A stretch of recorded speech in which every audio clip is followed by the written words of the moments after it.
Tapi mentaliti kita kena menjadi kuasa besar, barulah kita mungkin jadi macam China, maknanya kita yang tentukan demandnya apa. Kan? Dan kita boleh create industri yang membangunkan semua potensi yang ada pada negara kita.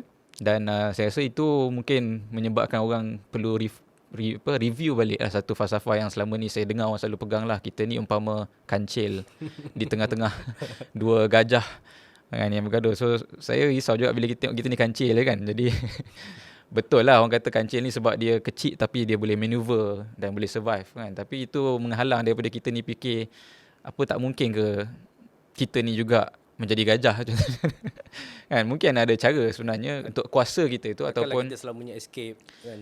adakah selamanya kita nak survive je daripada tak mati dipijak kan, ataupun kita ni sama berdiri sama tinggi dan dapat membangunkan. Yang paling penting sebenarnya kita bangunkan satu industri, satu keupayaan negara kita yang tidak terjejas kepada permainan pembulian kuasa-kuasa besar kan, dan sekadar serve kuasa-kuasa besar. So saya rasa itu noktah awal lah kot. Sebab benda tu je nak bincang, banyak lagi topik lain yang kena bincang.